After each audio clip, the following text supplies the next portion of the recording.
Pues muy bien, queridos hermanos y hermanas, vamos a comentar y a desentrañar el significado y las lecciones que nos proporciona este pasaje de la carta a los Filipenses. Ya el domingo pasado dije algunas cosas introductorias de esta carta que es bueno tenerlas en cuenta. Siempre que leamos estas cartas, en realidad es bueno para todas las cartas y libros de la Biblia tener antes una información de las circunstancias, del momento, de los que iban a recibir esas, si se trata de cartas. Pues cada detalle nos sirve luego para entender mejor y para comprender. Por ejemplo, ya dijimos el otro día que esta carta fue escrita unos 12 años después de la visita y de la fundación de la iglesia en Filipos de Macedonia. 12 años más tarde, Pablo escribe esta carta desde la cárcel en Roma. Y no es esta la única carta que él escribió desde la cárcel en Roma. Hay un grupo de cartas que están escritas en la misma época, también desde la cárcel, porque allí él menciona, por ejemplo, la siguiente, Colosenses, la siguiente carta a los Colosenses, la carta a los Efesios, la gran carta a los Efesios, es una carta también escrita desde la cárcel, y también la carta a Filemón, aquel hombre amo de un esclavo que se había escapado y que ahora Pablo, habiéndolo conocido en Roma, lo envía otra vez para que él se ponga al servicio de su amo. Estamos en la época, naturalmente, de los siervos, llamados esclavos, pero eran en realidad siervos permanentes. Y en aquella época, pues todavía existía, claro, entre la Iglesia cristiana la práctica de esa institución de la esclavitud. Bueno, pues la carta a Filemón, la carta a los Efesios, la carta a los Colosenses y la carta a los Filipenses. Pero es que también cuando leemos las cartas pastorales a Timoteo encontramos allí referencias y alusiones a la cárcel donde está en ese momento. De manera que hemos de pensar que fuera cual fuera la situación suya en Roma, sabemos que durante un tiempo estuvo con una relativa libertad y sabemos que estuvo luego ya en prisión, ya había comparecido una vez ante el tribunal que lo iba a juzgar, probablemente con el propio César, y por lo tanto, pues en esos momentos él había dedicado, ya sea desde la cárcel, como casi todas ellas mencionan, o ya sea tal vez alguna durante el periodo de libertad que tuvo, pues había escrito estas cartas, en las cuales, si no lo dijera él expresamente que escribe desde la cárcel, porque él habla de sus prisiones, habla de sus cadenas, etcétera, pues si no fuera por esto, no podríamos averiguar que estaba en la cárcel. Porque, como pasa aquí en la carta a los Filipenses, el tono con el que él escribe, la forma en que él se expresa, las palabras que utiliza en su carta, son de tal, no solamente normalidad, sino de exaltación, de una persona que está no solamente alegre, sino exultante. Está lleno de gratitud a Dios por sus experiencias, está recordando con verdadero amor y con verdadera comunión espiritual a los hermanos que había conocido, a los que había servido muchos años atrás. De manera que son cartas que, aparte de la doctrina que encontramos en ellas, como puede ser en una carta a los Efesios o una carta a los Colosenses, que iremos mirando estas cartas desde la prisión sucesivamente en el futuro. Pero digo que si no, lo que nos demuestra es que por encima de todo es una persona, el apóstol, que rebosa de amor y comunión y de una relación magnífica con los hermanos a los que escribe. Es decir, sus sentimientos y lo que él ha dado a estos hermanos en la instrucción del Evangelio, pues le hacen estar gozoso. Tiene comunión con ellos. Y no solamente con estos hermanos en Filipos y Éfeso, que eran dos iglesias, digamos, de las que más cerca estaban del corazón del apóstol, sino también con iglesias como las iglesias de Corinto. La iglesia de Corinto, probablemente mucho más importante en número y en medios que las de Filipos de Macedonia o incluso las de Éfeso, pues había sido, como bien sabéis, una iglesia difícil, una iglesia con muchos problemas y que no se sometía fácilmente a las instrucciones y las enseñanzas del apóstol, pero a pesar de eso, este muestra un amor desbordante hacia los hermanos de Corinto también. Lo cual todo nos da una idea del carácter y del talante de Pablo, que es capaz, por un lado, de decir las cosas con toda claridad, por otro lado, aun cuando a veces sus palabras podrían acercarse mucho a la ofensa, porque dice palabras muy duras, no hay más que leer la carta a los Gálatas, por ejemplo, y vemos ahí palabras muy duras y juicios muy duros sobre ellos porque se han apartado del camino de la gracia, simplemente, o digamos trágicamente, se han apartado de ese camino y sus palabras allí son duras.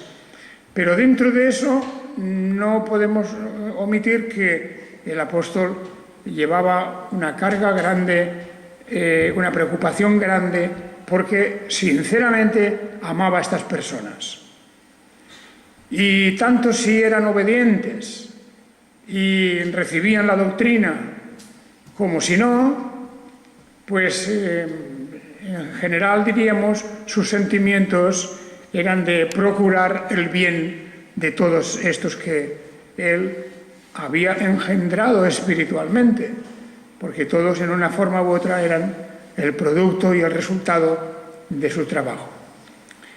Muy bien, pues la carta a los Filipenses es la carta que vemos aquí como una carta, dijimos, en gran parte de regocijo, una carta de alegría, una carta que invita a tomar la fe cristiana por ese lado que es el gozo desbordante que puede haber en las personas que de verdad valoran lo que han recibido. Lo que hemos recibido no es solamente una enseñanza, no es solamente una bonita historia. Lo que hemos recibido es la promesa de salvación. Hemos recibido nada menos que la obra del Espíritu Santo en nosotros, llevándonos al arrepentimiento, llevándonos a la fe, abriendo nuestros ojos. Hemos recibido esa perspectiva del más allá, la perspectiva de la venida de nuestro Señor Jesucristo, la venida gloriosa y también del juicio. Todo eso está aquí como está en los Evangelios. Y naturalmente hemos de decir, si recogemos todos esos regalos y los ponemos delante de nosotros, veremos que hay motivos muy grandes y sólidos para dar gracias a Dios. Por eso, una de las palabras que siempre abren las cartas del apóstol es la palabra gracias. Por un lado, gracia en singular. Gracia en cuanto que es el don de Dios, la buena voluntad de Dios. Gracia a vosotros y paz, dice en el versículo 2, de Dios nuestro Padre y del Señor Jesús, el Mesías. Habla del Padre y habla del Hijo en esa dualidad en ese momento, mencionando a estos dos en la obra divina de la salvación, en la obra divina de la redención. Pero luego está ese toque que ya vemos en el versículo 3, de dar gracias a mi Dios, dice, doy gracias a mi Dios cada vez que me acuerdo de vosotros. Que es una frase llena de ternura. Pensemos en este hombre, en una cárcel horrorosa, por supuesto, como eran las cárceles entonces, pensando, por ejemplo, aquí en los hermanos que estaban en Filipos, a los que no había visto en 12 años. Y diciendo, doy gracias a mi Dios cada vez que me acuerdo de vosotros. Cada vez que por su pensamiento pasaban los hermanos de Filipos de Macedonia, cada vez que en su mente estaba la imagen de aquella congregación, de los problemas que tuvieron allí, también los inicios, acordarse, por ejemplo, de Lidia, acordarse del carcelero, de su familia, acordarse de los personajes que él menciona también en casi todas las cartas y de una manera muy particular en general a todos los creyentes. Fijaos que él dará gracias, por ejemplo, porque una de las razones es que cuando los hermanos de Filipos de Macedonia, estos hermanos de esta iglesia, se enteraron de que Pablo estaba en la cárcel, inmediatamente enviaron a uno de sus miembros de la iglesia, a uno de los miembros, para que estuviera con él. Es decir, que viviendo en Roma y cerca de la cárcel, pudiera visitarlo con frecuencia, pudiera llevarle cosas, cuidar de él. De sus prisiones, indudablemente tendría muchas cosas que contar, pero una de las más gozosas, una de las más hermosas era que tenía este compañero con él, como diríamos, esta presencia con él. Todo esto con una ofrenda que recibe también de los filipenses. Fijaos en el capítulo 4, versículo 10, en gran manera me regocijo en el Señor de que ya al fin revivió el interés que sentís por mí, el cual ya sentíais, pero os faltaba la oportunidad. Y les dice, bien, he aprendido a estar satisfecho con lo que tengo, sé vivir en estrechez, sé también tener abundancia, y todas estas cosas que él dice aquí. Todo es, indudablemente, como para expresar esa comunión que hay. Él, por su parte, también ha enviado a ese mensajero.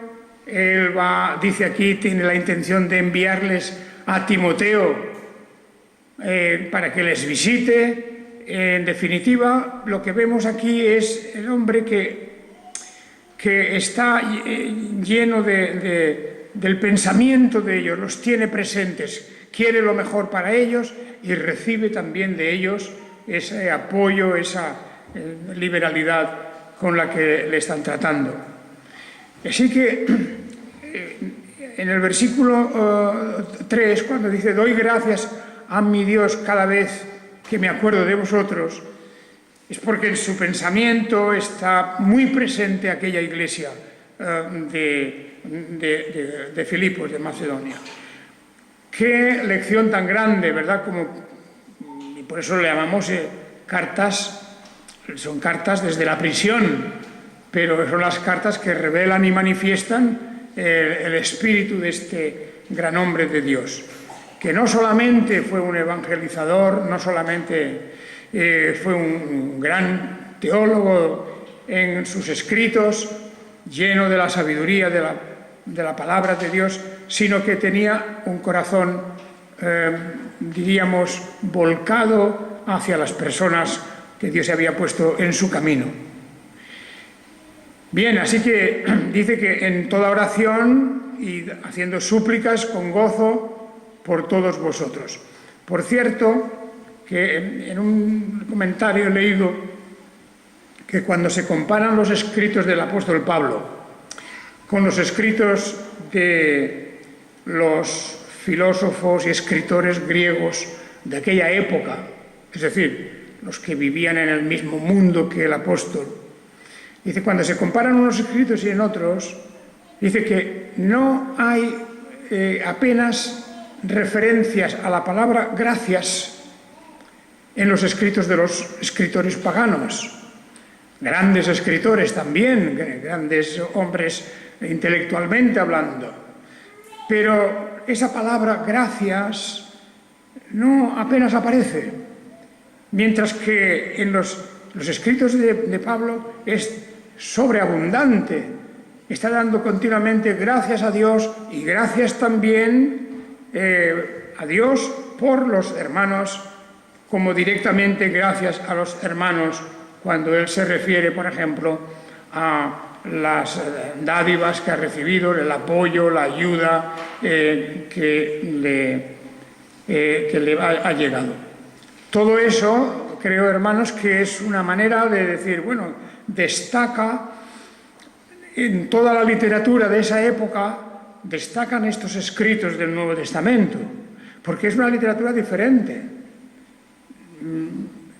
Podemos, en cierta manera, admirar y decir que profundidad de los escritos de ciertos filósofos, pero como vemos también que no conducen a nada, en realidad no conducen a nada, son casi como diríamos magníficos floreros que hay pero que no tienen flores, son escritos en donde se intenta indagar en las cuestiones como la creación, como el destino del mundo, etcétera, pero no llegan a conclusiones, no ofrecen nada y sobre todo no ofrecen esperanza. Mientras que los escritos del apóstol, como toda la Biblia, pues son escritos que llenan el espíritu porque abordan las cuestiones fundamentales de la vida. La existencia de Dios, el problema del pecado, el problema de la cuestión de la salvación, la resurrección, la vida eterna, todas estas cosas están en esos escritos. Y por eso el apóstol, cuando habla de los filósofos como lo hace al empezar la primera carta a los Corintios, donde el apóstol se extraña de que los hermanos de Corinto admiren tanto a los filósofos, como diciendo, si no dicen nada, es vanidad. Y aún esa actitud en las iglesias de Dios, por desgracia, hoy día también existe.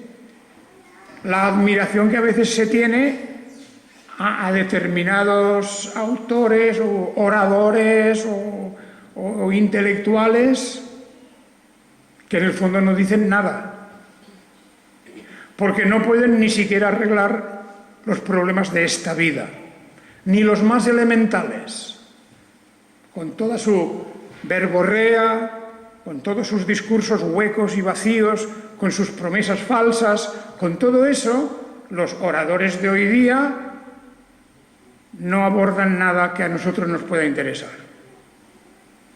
Y desgraciadamente, sin embargo, en las iglesias se les admira.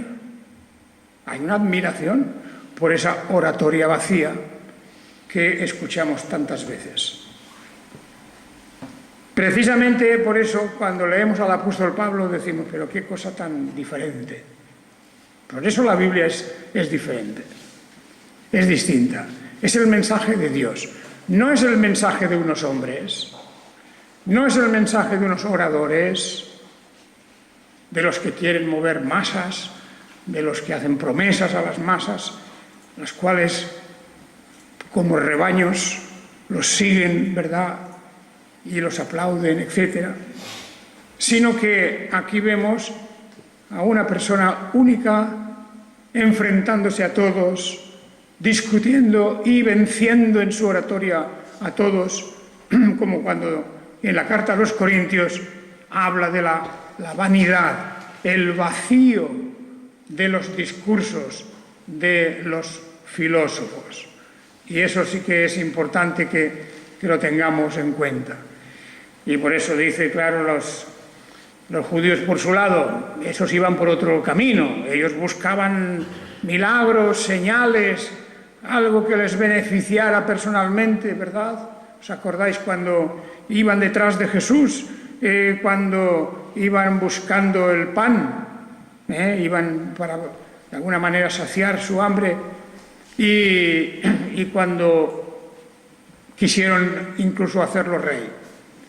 Pues todo eso revela y manifiesta cuál es el sentir de las masas.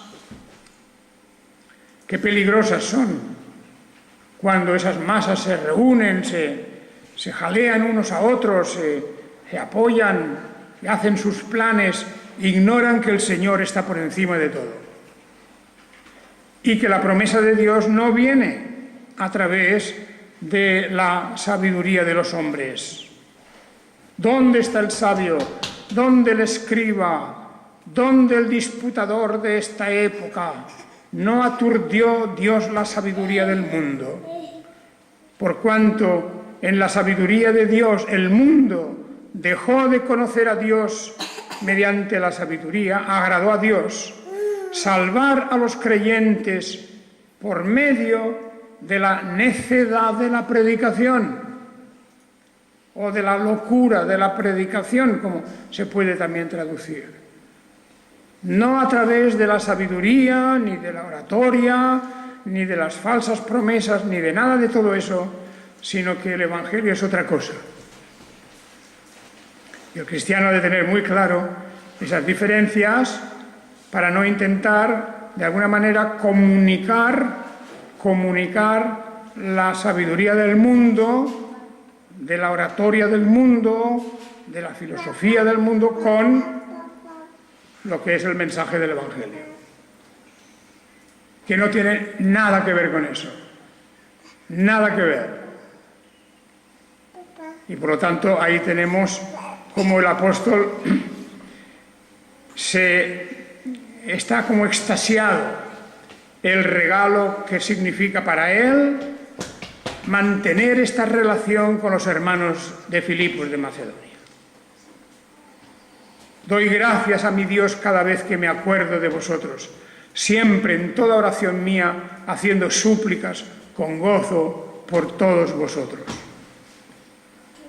El cristianismo es otra cosa. Vivimos en otro segmento de la realidad.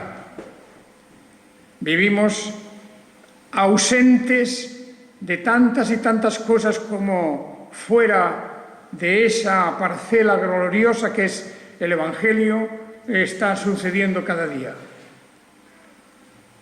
El mundo no es nuestro hogar. No somos ciudadanos de este mundo, sino ciudadanos del reino de Dios, ciudadanos de los cielos.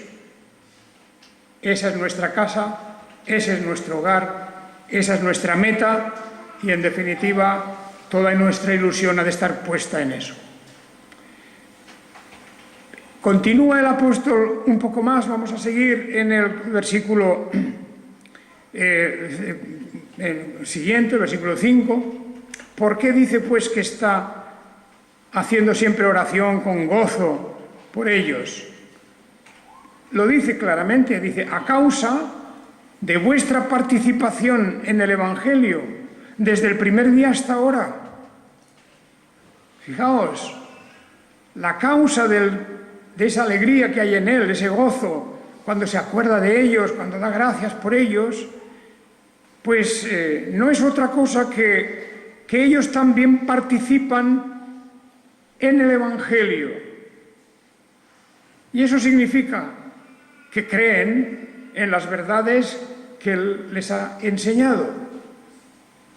Principalmente la salvación en Jesucristo.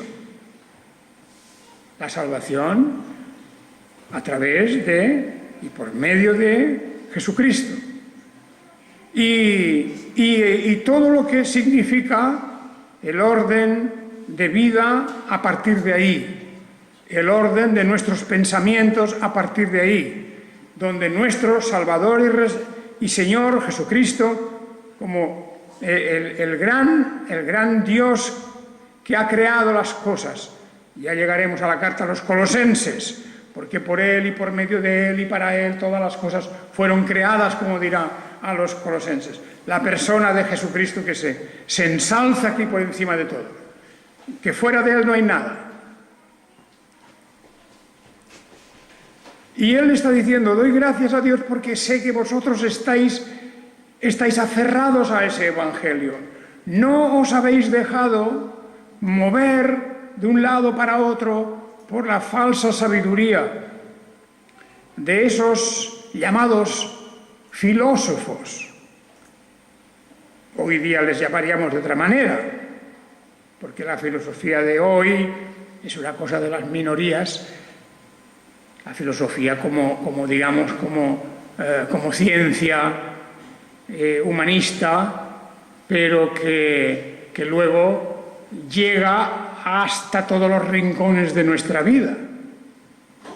La filosofía y como las ciencias de tipo moral tienen unas consecuencias. Se estudian solamente en un grupo pequeño. Por ejemplo, si hoy día mirásemos en las universidades, en los que estudian filosofía pura, como se dice, pues son muy pocos en comparación con los que estudian medicina o ingeniería o técnicas, etc. Son muy pocos. Sin embargo, los escritos de esos pocos tienen unas consecuencias de tipo social, económico, político, moral, mucho más grande de lo que nos imaginamos. Y son personas que, como no tienen mucho interés en la publicidad, casi no los conocemos. Los conocen unos cuantos solo. Ahí está la cuestión, principalmente. La influencia del mundo que viene a través de un sector pequeño que ha puesto las ideas, a veces ideas desastrosas y terribles, que han dado origen a grandes guerras,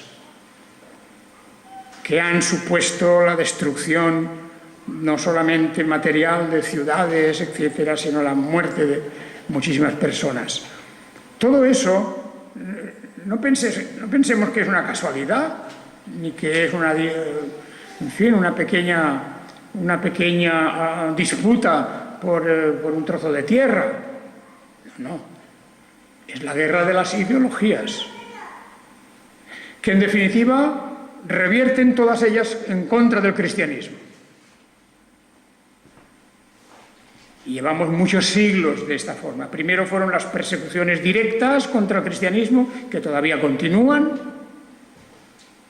pero luego también el afán de destruir los planes de Dios, porque detrás de todo eso está el príncipe de las tinieblas, el cual dicta todos esos pensamientos. Los nombres de esos filósofos o de esos supuestos sabios no importan. Las masas no los conocen y no se dan cuenta de lo que ha ocurrido a lo largo de los siglos para llegar hasta donde la sociedad humana está llegando en estos momentos, como podemos muy bien conocer. Pero el apóstol Pablo, él va por otro lado. Él se alegra de la participación de los hermanos en el Evangelio, no en las ideas simplemente que él pueda dar, No, en un mensaje que él también ha recibido. El Evangelio, que es las buenas noticias. Las buenas noticias. Hoy día, cuando ponemos la televisión, todo son malas noticias. Malas noticias. El ambiente que hay creado en nuestra mente es la de las crisis que hay en este lugar, en otro lugar, en el más allá, crisis de todo tipo. Pero el Evangelio es una buena noticia. Y tendríamos por eso que ser muy asiduos en la lectura de la palabra de Dios, porque la palabra de Dios es la única que puede barrer de nuestra mente las malas noticias, las tensiones, las amenazas, las guerras, las muertes, las torturas, la destrucción. Y luego también no hablemos ya de la soberbia inmensa de aquellos que parece que van a ser los triunfadores. Pues todo eso lo barre el Evangelio, porque nosotros no tenemos nada que ver con eso. Y el apóstol habla del Evangelio, de la buena noticia. Dice, desde el primer día hasta ahora. Él se acuerda de Lidia. Él se acuerda del hermano carcelero y de su familia. Él se acuerda, en definitiva, de todas las cosas que ha ocurrido allí y cómo en poco tiempo se formó una congregación fuerte y firme. Qué alegría, ¿verdad?, que es sentir esto. Por eso dice él de que ha visto que desde el primer día hasta ahora han perseverado. Dice, en el versículo 6 dice, estando plenamente convencido de esto mismo, que el que comenzó en vosotros la buena obra, la seguirá perfeccionando hasta el día de Jesús el Mesías. Este es un texto fundamental. El que comenzó en vosotros la primera obra, la continuará y la seguirá perfeccionando hasta el día de Jesús el Mesías, es decir, hasta la venida gloriosa, esperada por los creyentes, esperada con anhelo por cualquiera que sea un verdadero creyente. Pues esta frase que dice, el que comenzó en vosotros la buena obra, la seguirá perfeccionando hasta el día de Jesús. Este es el versículo 6. Aquí hay una mina de doctrina, de promesas y una mina de seguridad para nosotros. Es un filón el saber que quien comenzó la obra la terminará. La terminará y la perfeccionará hasta el día de Jesús. Cuando hay una absoluta y verdadera conversión a Dios, arrepentimiento del pecado, el abandono de todas las ideologías de este mundo. Porque he dicho que el Evangelio no se puede compartir con nada. Es único.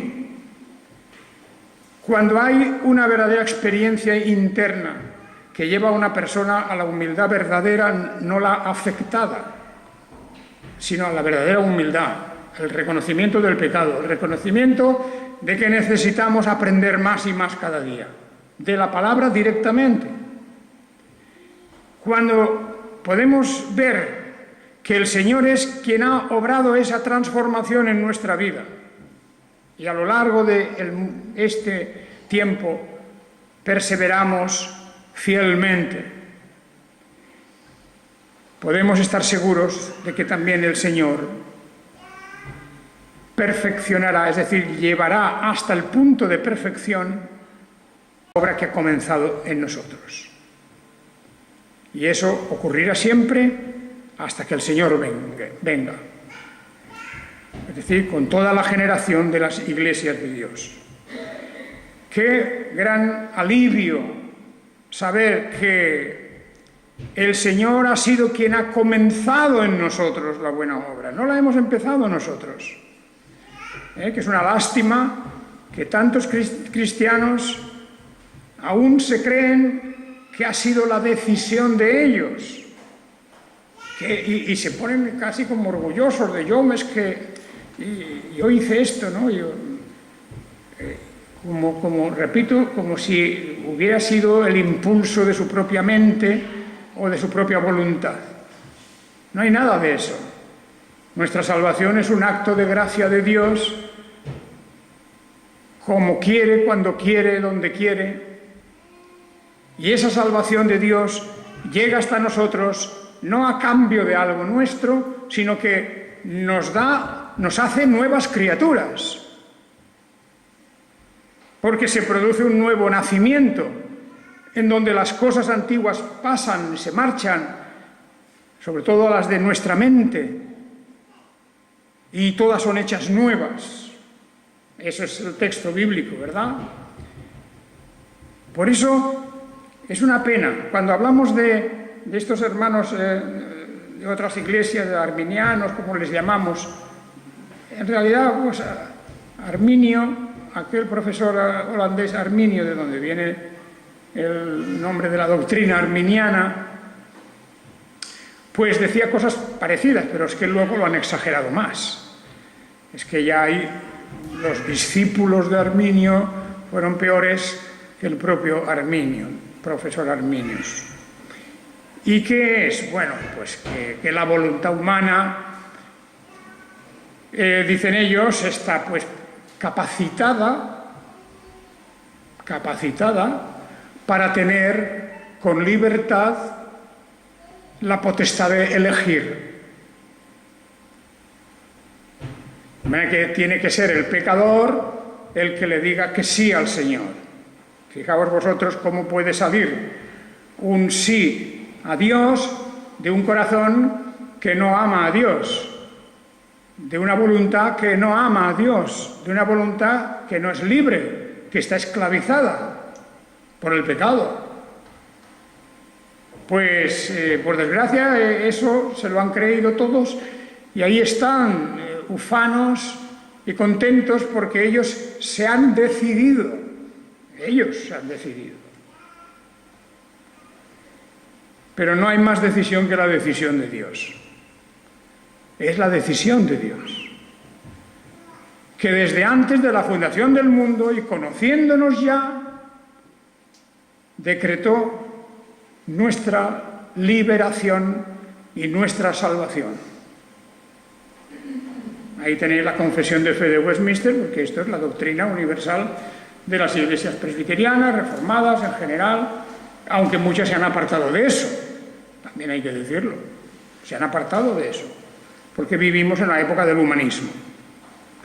Por lo tanto, terminamos con estas palabras: que el que comenzó en vosotros la buena obra la seguirá perfeccionando hasta el día de Jesús el Mesías. Empezó el Señor y terminará el Señor, lo llevará a su plenitud, a su perfección, al punto que Él ha designado. Y el versículo 7 dice: y me es justo sentir esto acerca de todos vosotros, por cuanto os tengo en el corazón, pues tanto en mis prisiones como en la defensa y consolidación del Evangelio, todos vosotros sois copartícipes de mi gracia. Porque él, al estar en la cárcel, lo considera casi como un favor de Dios. Dice: todos estamos unidos, yo estoy en la cárcel, pero es como si vosotros estuvierais aquí conmigo, por esa comunión tan grande que siente él con los hermanos de la iglesia de Filipos. Naturalmente, como ya veremos más adelante, no pensemos que era una iglesia perfecta, porque eso solo la veremos en el reino de Dios. Pero porque también habían disensiones y habían habido problemas, etc. Él menciona estas cosas ahí, donde hay personas, seres humanos, aunque sean cristianos, todavía nuestra imperfección está aquí y tenemos, por lo tanto, muchas veces problemas y dificultades en las iglesias. Pero han de superarse por la gracia de Dios y por el espíritu de amor verdadero. Pero eso existe, y el apóstol no lo esconde ni lo niega, dice: ahí está el problema. Pero mientras tanto, todos vosotros, dice, os tengo en el corazón. Qué hermoso, ¿verdad? Decir, para él no había otra vida que el servicio a los hermanos, la comunión con los hermanos, el agradecimiento a los hermanos, todos, aún sabiendo que algunos le habían hecho daño directamente, porque han habido algunos, y ya los mencionaremos, que más bien ayudaron a los enemigos del apóstol. Pero bien, hermanos, ahí tenemos una carta que nos ha de reforzar y que hay muchos motivos en la vida para, como nos dirá más tarde, para regocijarnos. Vamos a quitar de nosotros siempre, pidamos a Dios, quitar cualquier niebla en nuestra mirada, cualquier sentimiento contrario a lo que es el amor y la gracia de Dios, el favor de Dios. Y por eso dice, gozaos en el Señor. Otra vez os digo, que os gocéis. Esa es la exclamación central de esta carta, ¿no? Gozaos, otra vez os lo digo, regocijaos en el Señor. Porque tenemos muchos motivos, ya no digo yo en esta vida pues podemos tener muchas alegrías y tener decepciones y tristezas y muchas cosas. Pero en cuanto enfocamos nuestra mirada a las promesas de Dios, tiene que haber una gran alegría en nosotros, porque el Señor nos ha llamado a su reino. Que Él os bendiga. Amén.